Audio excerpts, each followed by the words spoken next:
Я со своими друзьями сделали подпал и подпалили здесь машину. Хто і як вербує українців для того, щоб вони палили автівки військовослужбовців? Написав неізвісний аккаунт в Телеграмі, предложив роботу. Ми спалили 2 воєнних машини, хотіли заробити легких грошей. Чому виконавцями часто обирають неповнолітніх? Він казав, ти неповнолітній, тобі нічого не буде. Тобі взагалі нічого не буде, максимум по попки настучати. Як саме вербують паліїв та яку мету переслідують замовники з Росії? Чтобы потом мы это видео смонтировали и выложили его в СМИ, чтобы гневные граждане ТЦК, чтобы создать дестабилизацию внутри страны. Та що загрожує в Україні тим, хто погодиться виконати ці вказівки? Від 5 до 8 років позбавлення волі, а в кращому случаї це условно. Журналістки Радіо Свобода, Ньюзруму та з розслідувального відділу «Схеми» проїхали з кількома містами України. Поговорили з групою дітей-паліїв в Миколаєві та підлітком у СІЗО в Запоріжжі. Разом з іншим 12-річним хлопцем у Києві, який ледь не потрапив на гачок замовників підпалів, подзвонили його російському куратору та провели окреме розслідування «Експеримент». Безпосередньо листуючись з кураторами підпалів Росії, з'ясували, як вони пов'язані з російськими спецслужбами та наскільки масштабною є російська кампанія з підпалу автівок українських військовослужбовців.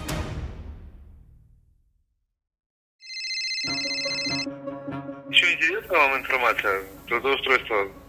А яка саме робота? Работа высокооплачиваемая, частичная занятость, работаем исключительно по вечерам, но заработная плата от $1000. Численні пропозиції роботи із привабливими умовами, неповна зайнятість з вільним графіком та щедрою оплатою. Українці почали системно отримувати у травні цього року. Такі оголошення розміщують у телеграм-групах з пошуку роботи, знайомств або інформацію про рейди ТЦК. Тим, хто зацікавиться, відкривають карти. Є нюанс, бо насправді мова йде про диверсії. Це підпали авто ЗСУ, обладнання Укрзалізниці чи будівель ТЦК. Зазирнувши в проросійські пабліки, у вас може скластися враження, що в Україні з'явилося активне підпілля, судячи з кількості роликів, на яких молоді люди в камуфляжі закликають приєднатися до руху спротиву. Щоправда, зазвичай у них погана українська та камуфляж-горка, який російські формування використовували під час війни на Донбасі. Закликаю всіми силами протидіяти незаконному режиму Зеленського. Чим більше нас буде, чим скорше настане наша перемога та настане мирне життя в нашій Україні. Ми будемо підривати залізничні колії цих людоїдів з ТЦК, СБУ, МВД та інше. Та чи справді по всій Україні може діяти підпілля, яке виступає проти загальної мобілізації, спалюючи військові автівки? Чи це створення картинки для російської кампанії з дезінформації? Чтобы потом мы это видео смонтировали и выложили его в СМИ, чтобы гневные граждане ТЦК. Это делается для того, чтобы создать дестабилизацию внутри страны и привить негативный настрой по отношению к власти у людей, у народа. Поэтому что там сгорит, вообще что там сгорит. Самое главное, что люди подумают. А если на ней символик, то люди подумают то, что надо. Понял? Це фрагмент розмови замовника підпалу з майбутнім палієм. Нині палій – це неповнолітній хлопець з одного із західних регіонів України у Буцегарні. Після того, як він виконав вказівку і підпалив авто військового, його затримали українські правоохоронці. Затриманих паліїв в Україні понад 150. Переважна більшість за ґратами очікує на суд. У відповідь на запит до Служби безпеки України Радіо Свобода отримало у своє розпорядження масив даних про неповнолітніх зі списку затриманих і здійснені підпали. Це допомогло зрозуміти, який вони мали мотив, хто саме і як їх вербує, і головне – навіщо. Паралельно журналісти провели також власний експеримент розслідування. Задля цього пішли слідами паліїв. Спочатку знайшли в Телеграмі тематичні групи, зв'язалися з кураторами в Росії і отримали від них чітке завдання – спалити машину українського військового за винагороду. Спілкуючись із замовником, спеціально запитали про вік.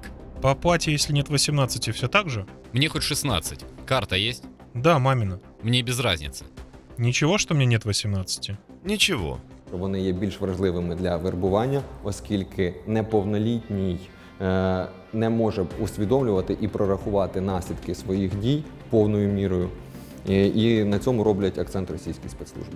Були випадки, коли діти до 14 років ще не мають повністю сформованого бачення, не розуміють всієї серйозності суспільного резонансу і наслідків, і це просто легкий заробіток, швидкі гроші. Діти до 14 років в Україні вважаються малолітніми. Заробити на підпалах авто пропонують навіть їм. Один із таких випадків зафільмувала наша знімальна група. Як 12-річний хлопець залегендовано спілкується з замовником. З міркувань безпеки, законів та етики ми не називаємо ім'я та не показуємо його обличчя. Смотри, я предложил двум друзьям, им одному 11 лет, второму 12. Как вообще это сделать? Быстро, там 5 минут работы. Облил, поджег и на видео и убежал. Я тебе скидывал же видосы, как вот на видео, так и сделаешь все. А машины без разницы, какие именно, военные или такого плана? Без разницы. Главное, чтобы были или кресты на них, или зеленые с черными номерами. Мне их сфотографируйте, пришлите. И если они подходят, мы можем сегодня их сжечь. Ну, возьми другу свою, нормально по $500 заработаете. Розмова, свідками якої стали журналісти, для хлопця вже не перша. Він демонструє нам переписку, яку напередодні вів з тим же куратором. Просто людина написала в Телеграм, дала запит на розмову. Я подумав, що це якийсь типа жарт або прикол. Ну я пишу, давай, бо мені смішно стало. Потім він сказав, знайди автівку, надійшли мені фото, і я тобі надам відповідь, чи можна з нею працювати, чи ні. Те, що хлопець малолітній, куратора не зупинило, а схоже, навпаки, здалося перевагою. Я просто чуть-чуть боюсь, потому что мне 12. Слышь, ну если тебе 12, тебе вообще за это переживать нечего. Тебе вообще ничего не будет. Максимум по попке настучаться. Згодом підліток видалив чати і заблокував замовника, але той написав з іншого акаунту. Пропозиція підзаробити змінилась на погрози. Ты зачем мне ебал голову 2 недели, чтобы заблокировать? Ты зря это. Если сегодня не сожжешь тачку, тебе пизда. Я в СБУ отправлю твою разведку и наши переговоры с тобой. У меня все сохранено. Я тебе говорю, не сожжешь сегодня тачку, тебе пизда. Російська сторона почала погрожувати, що от ми тебе записали, ти дав згоду на підпал, ми тебе здамо в СБУ. Він повідомив батькові, батько звернувся вже в органи Служби безпеки України. В зв'язку з тим, що дитина нічого не зробила, він звільняється від відповідальності. Що відбулося б, якби малолітній хлопець продовжив розмову з замовником? За допомогою власних переписок з різними російськими кураторами ми з'ясували, що схема у більшості випадків виглядає однаково. Після того, як замовник отримує згоду або щонайменше помічає зацікавленість, озвучуються пропозиції.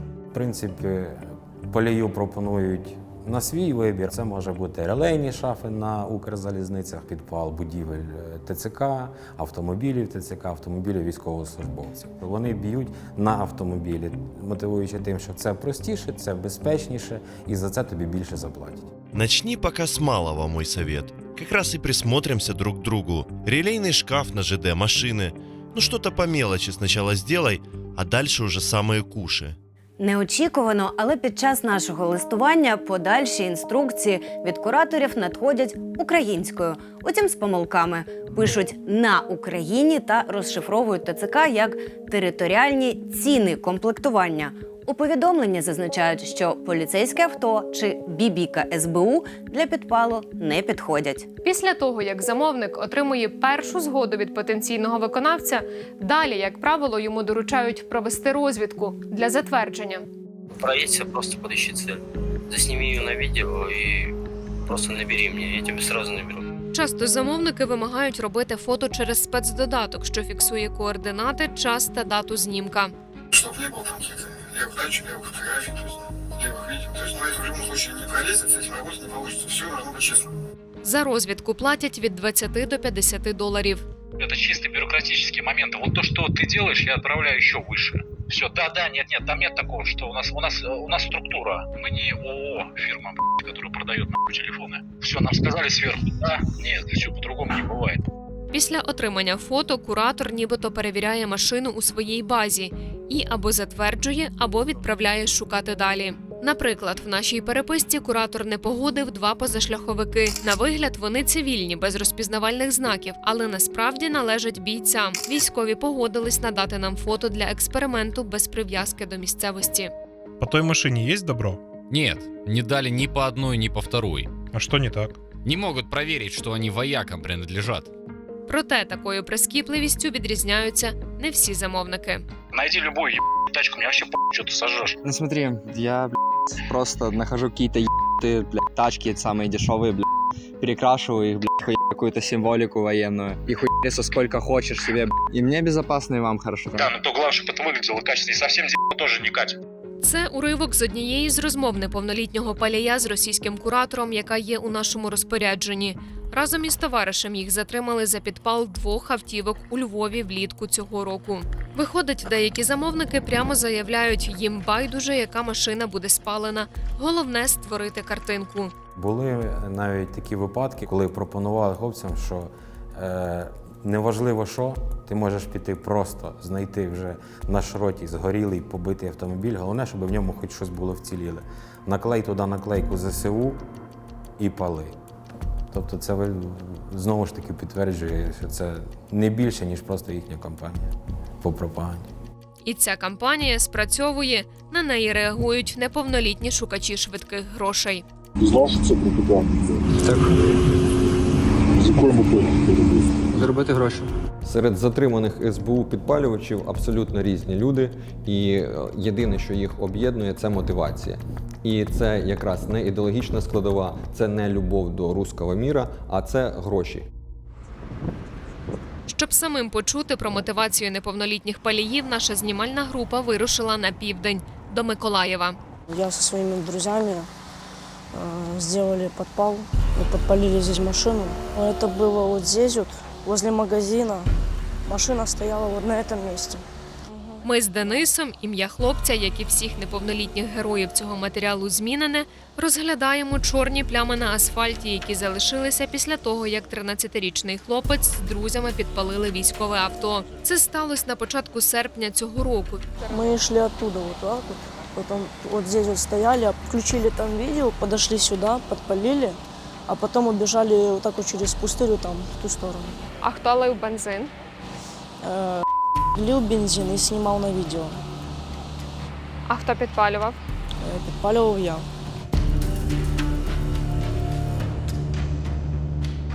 Та мені страшно було. Був страх. Тільки страх, більше нічого, біжати страх. Зіснялося, біжати, бо страшно було. Дмитру 14. Саме він запропонував друзям Денису та Максиму підзаробити. На той момент він вже спалив одну машину військового, а за 37 тисяч гривень, які отримав за це від замовника з Росії, купив собі та другу 2 мотоцикли. Перший раз так я робив сам.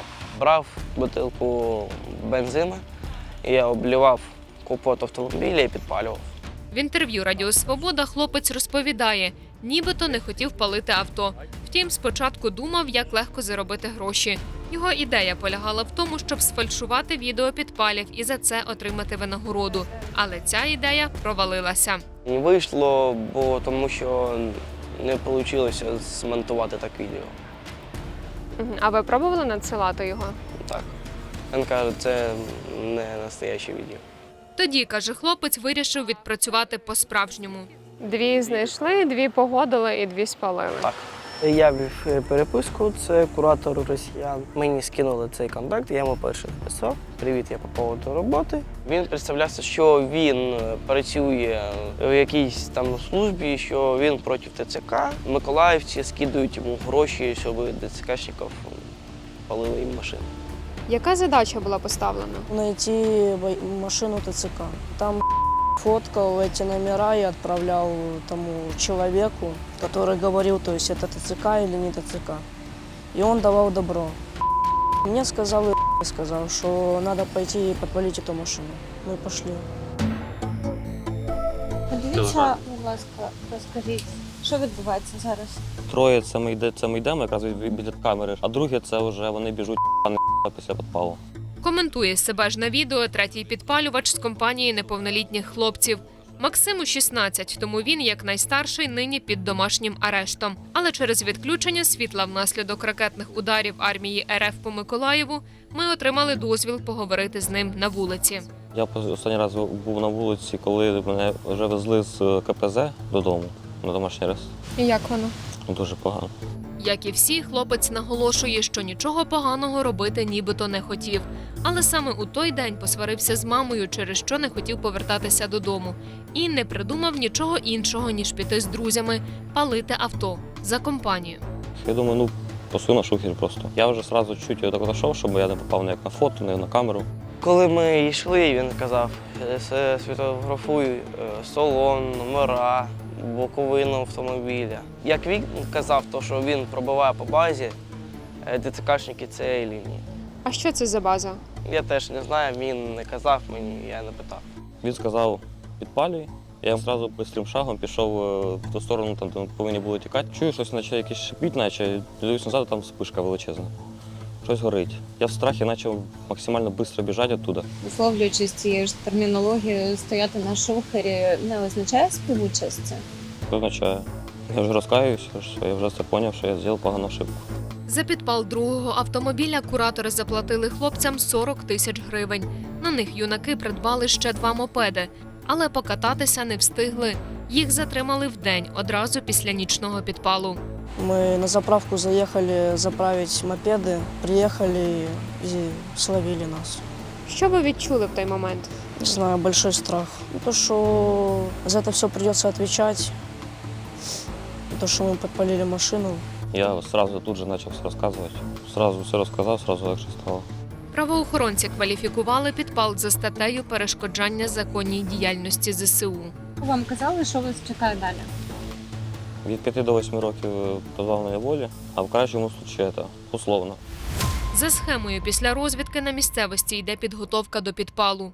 Маска, перчатки, головной убор.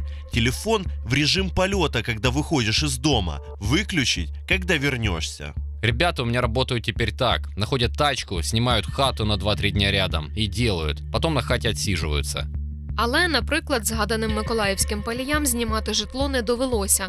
Вони вирішили палити машину просто в сусідньому районі, куди вночі прийшли пішки. Від куратора отримали дбайливі поради, як не попастись з пляшками пального. Их надо спрятать где-то, понял? Чтобы не ходить в разведку, не искать тачку с бутылками. Чтобы, мало ли, вдруг наткнетесь на кого-нибудь. Бах, проверяют пакет, а там пи***. Отримали хлопці і вказівки щодо фільмування підпалу.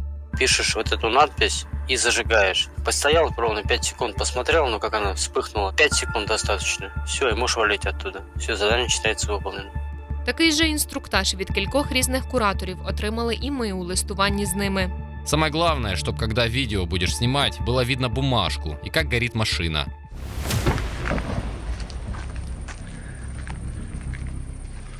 Пример хорошей работы. Начало видео обрезано, там была бумажка. Ок, текст потом дашь? Да, перед поджогом. Безпосередньо перед підпалом, якщо неповнолітні виконавці вагаються, йти на це чи ні, куратори наполегливо переконують, покарання за скоєне не буде. Так казали куратори і в нашому листуванні, так було і з трійцею з Миколаєва. Він казав, ти неповнолітній, тобі нічого не буде. І ви повірили? Так. Чому? Чи не бачили новин? Ні, я не дивлюся новини. Вони, скажімо так, називають їх просто одноразовими. Тобто вони використовують громадян України в своїх методах для того, щоб отримати це відео, запустити його по своїх телеграмах, запустити його по своїх засобах масової інформації, використовують в пропаганді. Думка з приводу майбутнього? Я о цьому не думаю. Чому? Не хочу. Живете сьогоднішнім днем? Так. А як батьки відреагували? В мами здивування. Батько сказав, що приїде, мені голову відірве. Дмитра з друзями затримали за підпал військової автівки в серпні. За кілька місяців до цього його батько приєднався до лав ЗСУ. Тож про батьків ми запитали і в інших хлопців. Виявилося, воює і відчим Максима. З 2022 року. Якою була його реакція? Так само, як і мама. Типу шок. Якою би була ваша реакція, якщо б хтось з ваших друзів спалив автівку вашого відчима? Я би одразу позвонив в СНС, одразу сказав, підпалив машину. З початку російсько-української війни у війську і тато Дениса. Он служит с 14-го года. Тобто твій батько військовий, і ти вирішив все ж таки підпалити машину іншого військовослужбовця. Угу. Ким хочете стати? Я хочу стать военным. Якої країни? Ми у Запоріжжі. Тут зустрічаємося із військовослужбовцем 141-ї окремої піхотної бригади, яка днями також втратила авто не в зоні бойових дій. Автівка виконувала задачі для роти зв'язку. Це відділ, окрім того, що займається забезпеченням зв'язку наших підрозділів, вони виробляють реби антидронові для наших підрозділів, для бійців, які працюють на даний момент Запорізький напрямок, роботи в тому числі. Тобто це важлива задача. Нині машина у непридатному стані, вціліли хіба що окремі запчастини. Це, як мінімум, це є настрій і нерви. І матеріально, звісно, тобто це ж треба знову знайти гроші, знайти цей транспорт, відновити, втрата логістичних якихось моментів, часу, сил, зусиль. Тобто це все спричиняє такі, скажімо так, проблеми, і в тому числі це зменшує наші можливості рятувати наших бійців.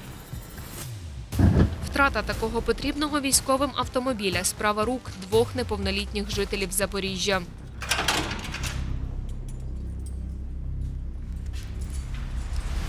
Ми спалили 2 воєнних машини. Хотіли заробити легких грошей. Ми говоримо із 17-річним Назаром у присутності матері у буцегарні, куди його зі спільником помістили за рішенням суду після затримання за підпал 2 машин у серпні цього року. Назар – студент місцевого училища, де навчається на електрогазозварювальника та слюсаря. У вільний від навчання час хлопець працював, пік хліб у місцевій пекарні. Грошей, каже, вистачало, але перед спокусою заробити більше і швидше не встояв. Там стояла, грубо говоря, месячная зарплата. Но потом уже как-то начинает доходить то, что лучше я сейчас на работе там поработал, домой пошел, чем вот тут сидеть. Про можливість підзаробити Назар дізнався, як і інші з Телеграму. Мені сам написав неізвісний аккаунт в Телеграмі, предложив роботу. Він розумів, що я несовершеннолетний. Спрашивав, учуся чи ні, я кажу, да. Кинув мені відео, як відеоурок, як це робити. І йому була вигода в тому, що за кожного приведеного чоловіка він отримав $200. А він вже потім мене перевів на пацана, який в Росії сидить. А як ви дізналися, що він в Росії? Спочатку я по акценту зрозумів, а потім він просто сказав, що він сидить в Росії. Сказав, якщо вечором зробите, то повисимо там ціну спочатку до $700, потім до 800. Гроші планував поділити із другом Микитою. Сколько он тебе дал за первую машину? 14 чем-то. За вторую? За вторую ничего. Еще ничего. Натомість нині обидва хлопця у слідчому ізоляторі в очікуванні суду. Назар стверджує, що все сталося спонтанно. Прошлись, увидели машину, скинули ему. Он сказал, подходит. Мы пошли, взяли растворитель и вернулись уже поджигать. Це не було такого, що прям сиділи і обсуждали, це якось так швидко произошло. Просто в той момент хотіли заробити гроші. І ви не думали, що це послаблює українські сили оборони? Я ж кажу, про це почали думати вже, коли зробили. А як ви ставитесь до Росії? Більш негативно. Сьогодні ви усвідомлюєте, що за ваш вчинок вам, ймовірно, доведеться нести відповідальність? Так.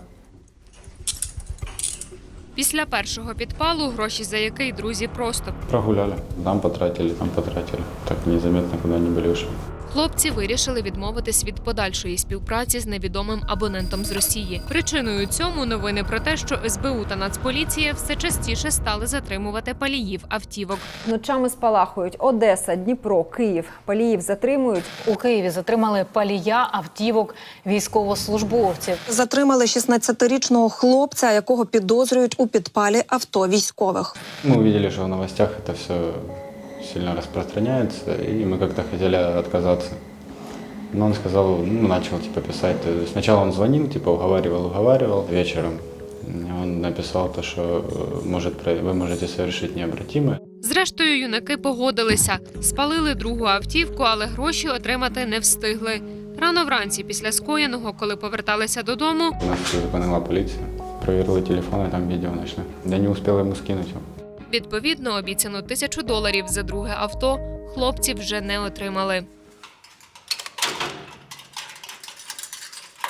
Діапазон розцінок, які пропонують за роботу виконавцям, що ми побачили з переписок з кількома кураторами, варіюється від кількох сотень доларів до кількох тисяч.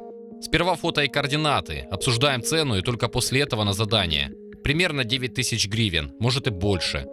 Зависит от объекта и урона. Одна машина $3000. Сможешь больше? будет оплата соответствующая. Ціна фікс-прайс від $1000, торг недоречний. Та подекуди неповнолітніх вербують, пропонуючи захмарні суми, як, наприклад, львівським хлопцям, про яких ми розповідали раніше. Чому ти сьогодні пішов палити ще машину? Сказав, що якщо сьогодні це зробимо, скине 12 тисяч. Чого? Доларів.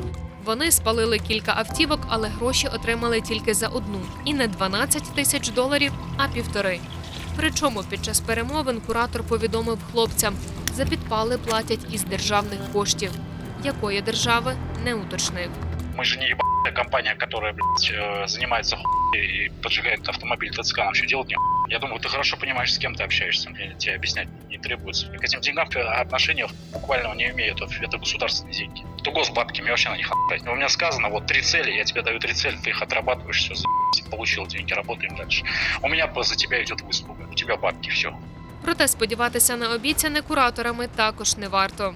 Були навіть випадки, коли поліс здійснив підпал транспортного засобу, скинув відео як підтвердження, як результат своєї роботи.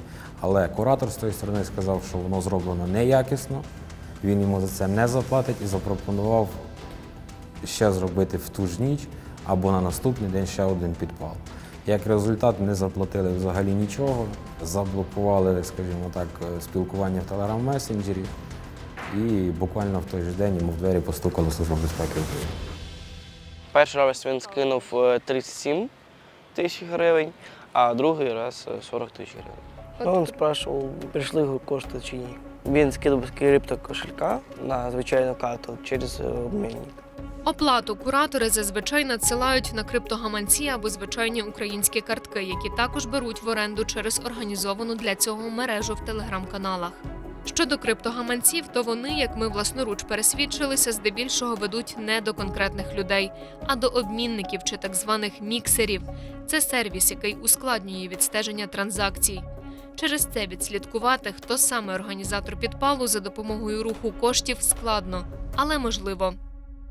Знайомтесь, Олексій Ваніфатов, громадянин Росії з міста Електросталь Московської області. За даними слідчих СБУ, які встановили його особу та криптогаманець, в червні цього року Ваніфатов почав шукати потенційних паліїв військових авто в Україні через Телеграм та знайшов 16-річного юнака з Київщини, який за вказівкою Ваніфатова підпалив військовий Мерседес, за що отримав близько $2000 2 траншами на криптогаманець. Неповнолітнього підпалювача затримали, а Ваніфатову оголосили заочну підозру за організацію терористичного акту та втягнення неповнолітніх у злочинну діяльність. Ми також вирішили зв'язатися із Ваніфатовим, щоб перевірити, чи продовжує він свою діяльність. Спочатку у телеграм-групах знайшли оголошення про роботу, які він залишав. Хочешь зарабатывать от $2000 за задачу? Работай из любой точки Украины. Возраст от 16 до 50 лет. Від імені потенційного палія ми переслали Ваніфатову його ж оголошення із проханнями надати деталі. Він все заперечив. Я по поводу работы. Какой работы? Твой пост в группе. У меня нет постов в группе. Да как нет, если ты там писал? Ты кто вообще? Нафига ты пишешь в группе о работе и потом морозишься? Ты пи***. Я нигде ничего не писал. Хуй ебаный. Втім, коли Олексій отримав повідомлення з російського номеру, вже не став заперечувати свою діяльність. Здравствуйте, Алексей. Здравствуйте. Мне правильно дали контакт? Алексей В. Есть задание. Правильно.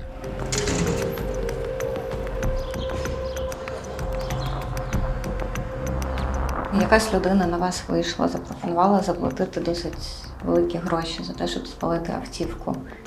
Нащо це цій людині? Но он мне не говорил это, честно, даже не догадывался. Якщо зараз, як ви думаєте, навіщо ця кампанія? Нет, но потом мы уже поняли, то, что это от России все. Аби що? Ну, чтобы типа как-то армию там ослабить. Чи знають, якою була мета таких замовлень від кураторів? Ми запитали кожного із неповнолітніх паліїв, з якими вдалося поговорити. Який задум? Я не знаю, чесно. Нам казали, що це ТЦК. Ви проти ТЦК? Так. Чому? Бо я бачив кучу відео, там як заламують, закидують бусик. Україна має захищатись від російського вторгнення? Так. Хто має це робити? Військовослужбовці. Ви вважаєте, що зараз не потрібно мобілізовувати населення? Треба, тільки не так. Саме про боротьбу з ТЦК як мету підпалів у розмовах з виконавцями кажуть більшість вербувальників. Наша цель только одна, чтобы не забирали именно работяг, чтобы был какой-то учет. У нас организация, мы конкретно боремся с ТЦК. Нас финансируют, нам выделяют большие суммы денег на все это. Цей наратив в Росії обрали не випадково. Куратори поцілили в болюче місце, фактично підігравши настроям частини суспільства у період, коли набув чинності новий закон про мобілізацію. Все для того, аби створити картинку, мовляв, більшість громадян України з цим не погоджуються. За усіма випадками підпалів стоять російські спецслужби. Це або ФСБ, або ГРУ. Вони намагаються створити штучну картинку, що підпали, які здійснюються насправді за російські гроші, за гроші російських спецслужб, насправді здійснюються звичайними українцями, які чекають руського міра в нашій державі, і які таким чином подають сигнал росіянам і нібито хочуть зірвати мобілізацію. Насправді це все частина і складова російських ІПСО, яку вони потім розганяють відповідним чином. Після аналізу десятка специфічних спільнот в Телеграмі нам вдалося з'ясувати, що групи, які працюють в українському інформаційному середовищі і видають себе за внутрішніх українських диверсантів, насправді створюються, наповнюються та куруються з Росії. По-перше, як ми почули під час інтерв'ю, ніхто з паліїв, з якими ми спілкувались, не має відвертих проросійських поглядів. Вони керувалися не ідеологічними переконаннями, а намірами заробити швидкі гроші. По-друге, після ретельного аналізу бачимо, хоч всі групи вербувальників мають різні назви, власні боти і сторінки в соцмережах, більшість з них пов'язані між собою. Це прослідковується по репостах публікацій між ними. У замовників підпалів є певна внутрішня ієрархія. Головний – той, хто вирішує, підпалювати конкретне авто чи будівлю чи ні, та керує рухом коштів. Другорядні та посередники, чиї ролі схожі між собою. Ті, хто шукає та спілкується з потенційними виконавцями, приймає звіти про роботу і від цього має свій відсоток. Посередниками можуть бути навіть кол-центри. Кол-центр – це є так званою, в принципі, прокладкою між фінансуванням за пророблену роботу на території України по диверсійній роботі спецслужб. Один із таких СБУ вдалося ідентифікувати в Москві. В переписці один з кураторів поділився геолокацією, яка вказала на адмінбудівлю на Кадашевській набережній в центрі російської столиці. В нашій переписці з куратором одного із нібито диверсійних рухів в Україні ми також попросили надіслати геолокацію чи фото у реальному часі. Він повідомив, що перебуває у в'язниці. Пришли фото руки на фоне окна. Держи. Колючку видишь? Это лагерь, бро. Ми звернули увагу на колючий дріт на фото. На відміну від єгози, яку зазвичай встановлюють для охорони тюремних об'єктів в Росії, на цьому дроті немає характерних колючок і загострень. Тож, найімовірніше, фото зроблено на території іншого режимного об'єкту з обмеженим доступом. Наприклад, будівлі правоохоронного органу, тобто він може взагалі не бути в'язнем. Під час листування куратор натякнув, що після виконання всіх вказівок допоможе з виїздом до Росії. Поможешь с документами? Помогу. ФСБ поговорят и все. Так посмотрят, что с Украины парень и все, без родителей. Да ты не парься. Вражки по-человечески относятся. А если еще успеешь пару-тройку тачек сжечь, как домой пустят? На слово поверят. Для этого есть я. Тобто куратор стверджує, що може владнати з ФСБ та іншими органами питання виїзду в Росію неповнолітнього українця, який погодиться спалити військове авто за винагороду. При цьому сам ФСБ за своїм свідченням не працює. Хто ще міг би бути зацікавленим у такій діяльності на території України? Наприклад, 316-й розвідцентр Головного управління російського генштабу, більш відомого як ГРУ-ГШ. Сам центр спеціалізується на проведенні розвідувально-підривної діяльності проти України, в тому числі готує диверсантів та шпигунів. Ми з'ясували справжнє ім'я куратора та вже з іншого номеру запитали напряму. Мне нужен Андрей из 316-го, правильно? Откуда? 316-й центр. Чего хотел? Есть задание дополнительно на Украине. Понял, какой центр? Конечно. Мне правильно скинули контакт? Продолжай. Слушай, ты мне пишешь такими вопросами и ничего не говоришь. Ты кто? Откуда мой контакт? Что хотел? Если дали контакт, значит веришь человеку. І поки українські правоохоронці встановлюють російських замовників, в першу чергу відповідатимуть ті, хто погодяться виконати їхні вказівки в Україні.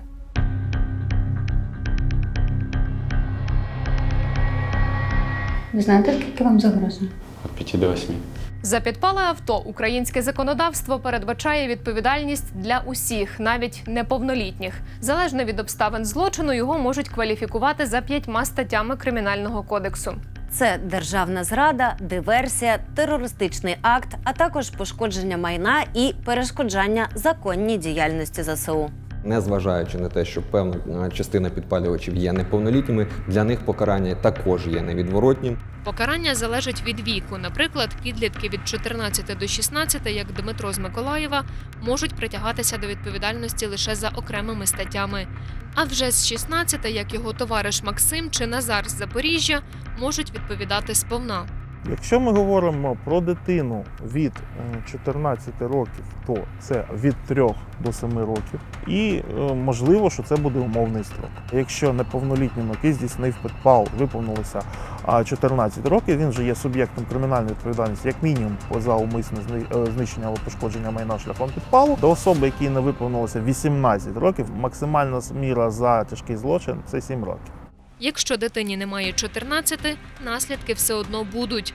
Якщо ми говоримо про цих дітей, то до них можуть бути застосовані примусові заходи виховного характеру, передбачені Кримінальним кодексом України. Один з них включає в себе зобов'язання відшкодувати завдану шкоду. І власник автомобіля, це або військова частина, або безпосередньо військовослужбовець, має право подати позов про відшкодування завданих збитків.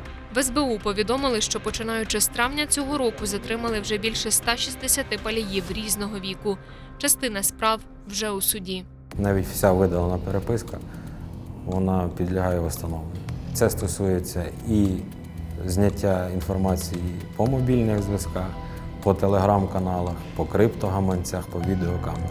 В принципі, перші матеріали, які вже були скеровані до суду, досить позитивно розглядають. І поки ми готували цей матеріал, в публічному реєстрі з'явився один з перших вироків суду. Київський райсуд Одеси наприкінці вересня ухвалив рішення – 5 років позбавлення волі для 19-річного палія. Щоправда, після визнання винуватості та угоди з прокурором, повного відшкодування збитків за спалене авто, експертизи, йому дали шанс – випробувальний рік на волі. Коли російські спецслужби виходять наші громадяни, коли людина вже дійсно погодилася на співпрацю, здійснила той чи інший підпал, але осознаючи всю суспільну небезпечність і те, що він може бути притягнутий до кримінальної відповідальності, вони приходять, йдуть на співпрацю з слідством Служби безпеки України. Це враховується як пом'якшуюча обставина в їхній ситуації. Про що тепер кажуть палії в очікуванні суду замість швидких грошей? Я вже це поняв після другого підпалу, що я накоїв. Я думаю, що це дуже погано, такого робити не можна, ще не треба, це дуже погане діло. Я міг це не робити. Мене ніхто не заставляв, це мені було не потрібно. Чи думали про те, що можете провести кілька років за ґратами? Якщо це перезайде, то відсіжу. Добре все обдумаю.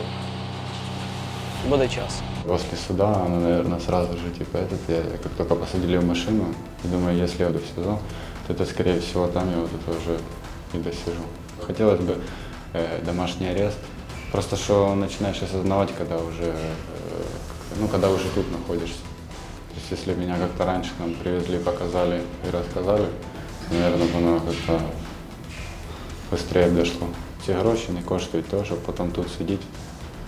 Краще ці гроші ти десь нормально заробити і бути чистою душою.